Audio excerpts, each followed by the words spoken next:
everybody, how's it going? Today, let's take a detailed look at this 2000 Lotus Esprit V8 twin turbo. And this is going to be a detailed, in-depth review of the Esprit.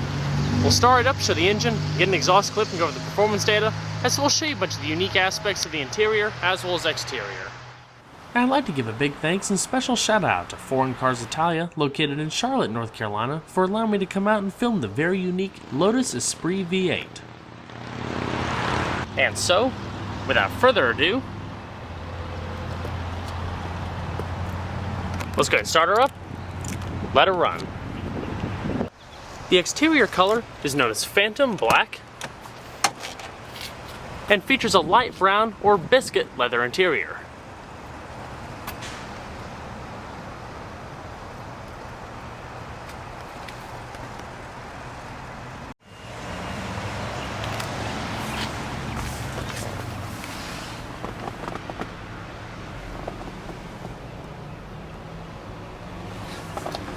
Standard 5-speed manual gearbox.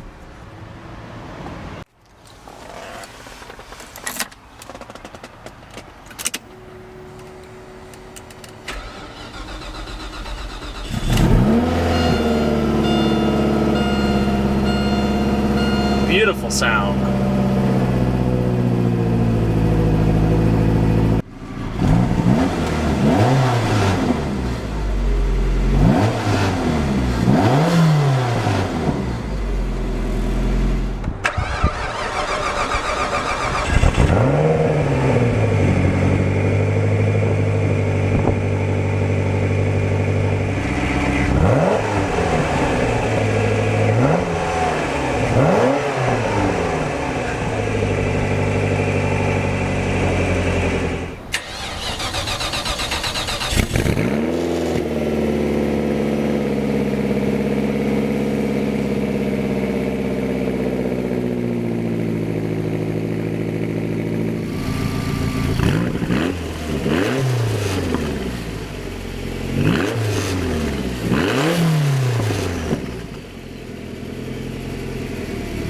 And like I said, the Esprit V8 twin turbo comes standard with a 5-speed manual gearbox that was redesigned in 1998 to not only be a lot more precise and smooth, but to give quicker gear changes. Featured a new twin plate clutch and clutch hydraulic system, as well as a revised gearbox system with selector mechanism. For reverse, just pull up, over and down, all with an aluminum shift knob, casing, leather shift boot, and a black veneer housing. Nice and tight, power assist rack and pinion power steering, and a nice and soft leather wrapped steering wheel with grip extensions off to the side. And so we're going to put on the headlamps, parking lamps, fog lamps, and hazards.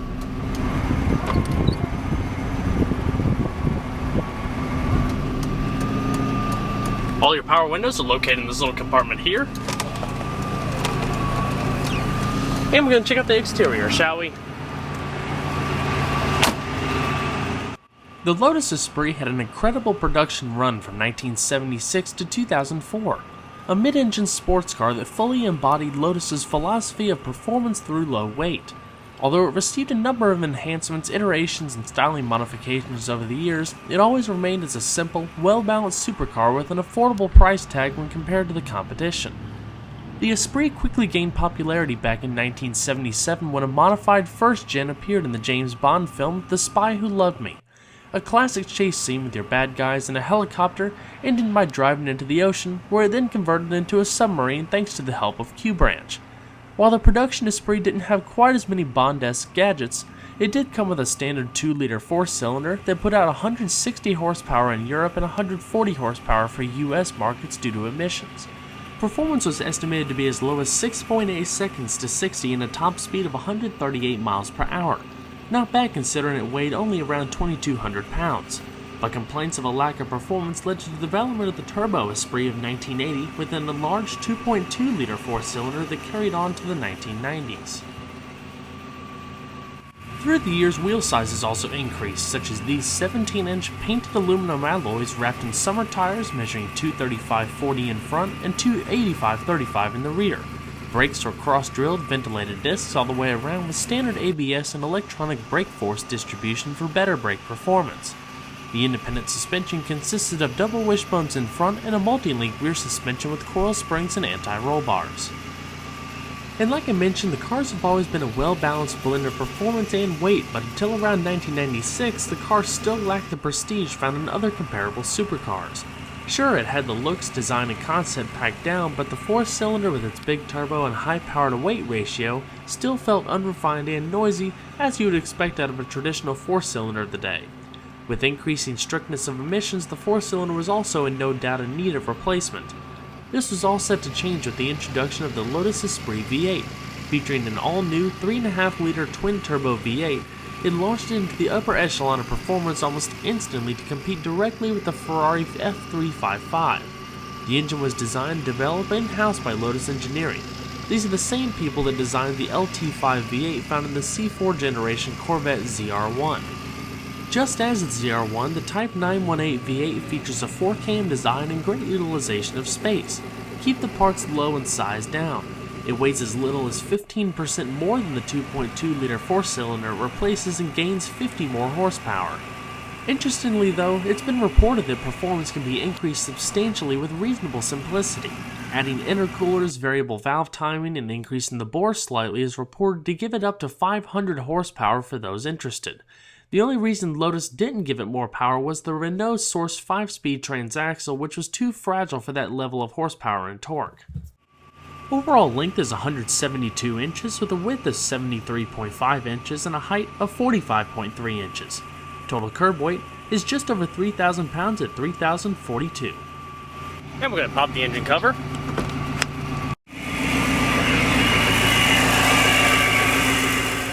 The 3.5-liter V8 is mid-mounted between the front seats and the rear cargo area. Cargo is plentiful for this vehicle class and enhances its practicality for daily use. The engine features a 4cam design with 4 valves per cylinder and 2 turbochargers. With its innovative engine design, it produces 350 horsepower at 6,500 RPM and 295 pound-feet of torque at 4,250 RPM. 0 to 60 times are as low as 4.4 seconds with a top speed of 175 miles per hour. As far as fuel economy, with a 19.3-gallon tank running on premium fuel, is expected to be around 15 city, 23 highway.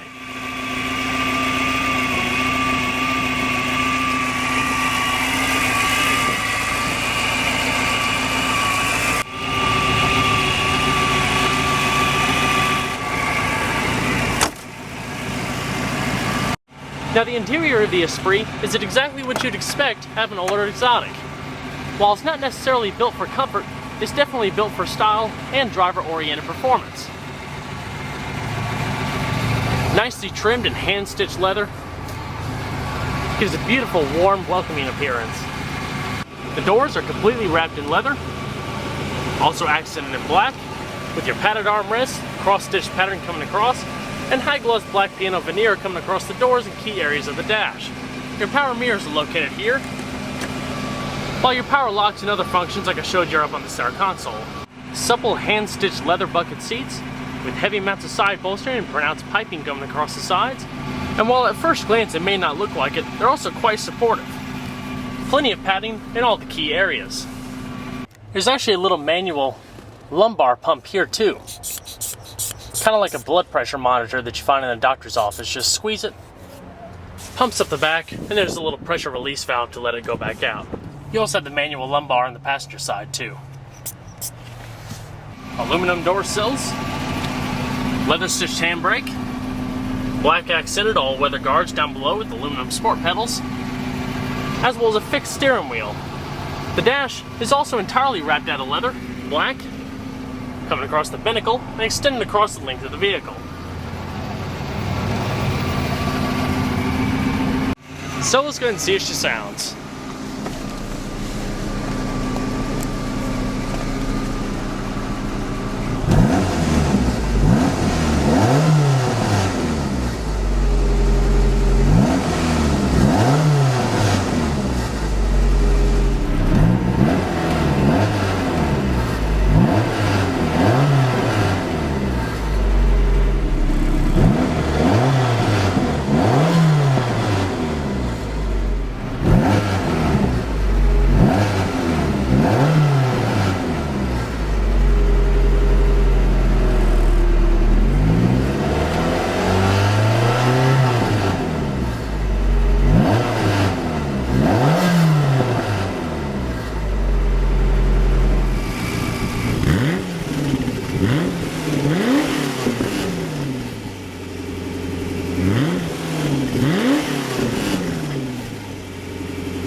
So we're going to shut her up.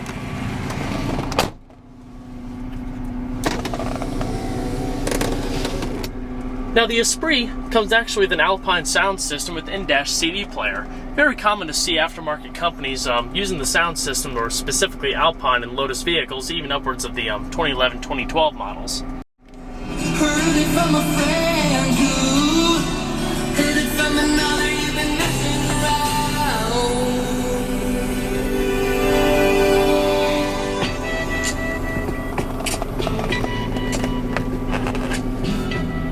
Coming across the dash, you can see the integrated stitching, a beautiful luxury touch, coming over the enlarged binnacle, and even leather stitched A-pillars.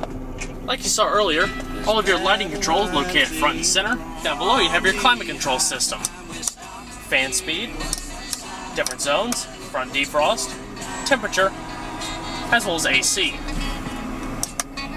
Lighter power outlet, rear defrost, as well as air recycling.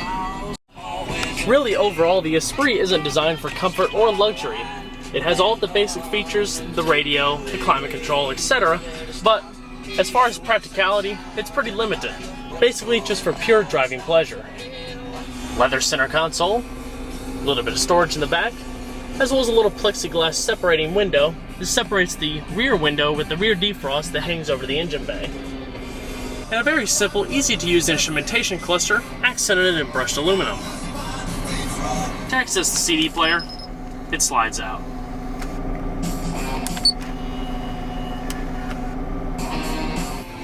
Not bad. So we're going to shut her down.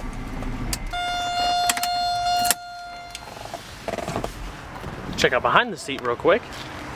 In order to gain access to the rear portion, you have to slide the seat up and turn this little reclining mechanism to pull at the rear seat.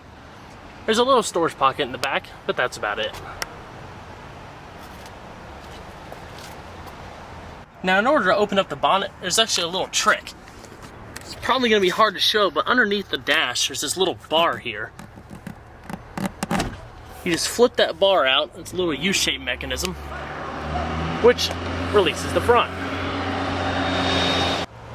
And contains your spare tire, some fluid reservoirs, and the like.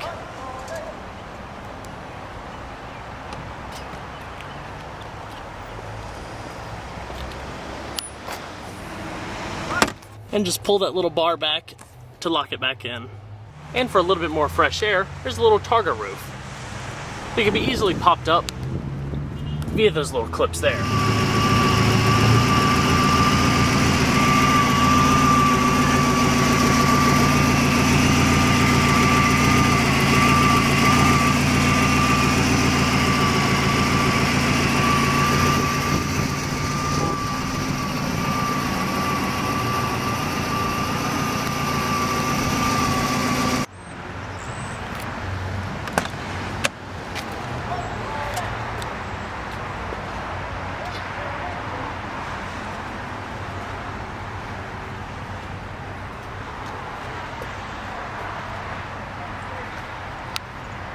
Same manual adjustments for the passenger seat that you find on the driver's.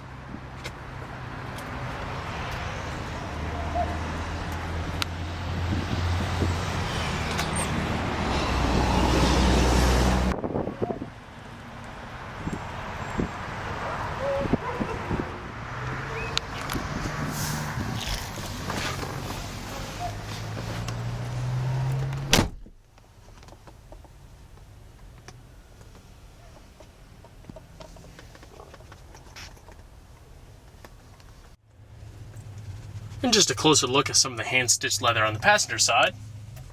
The vehicle actually doesn't come with a glove box. Pretty typical for an exotic of this era. With its long 28-year run, the Esprit has fully established itself into the history books. Having an original MSRP of approximately $90,000, it was also a bargain all things considered. A supercar that boasts the looks, performance, and handling for at least half the price. Definitely a unique automobile. Well everyone, I hope you enjoyed this detailed look at the 2000 Lotus Esprit V8. Be sure to stay tuned next time, there's a lot more where that came from. Take care everybody.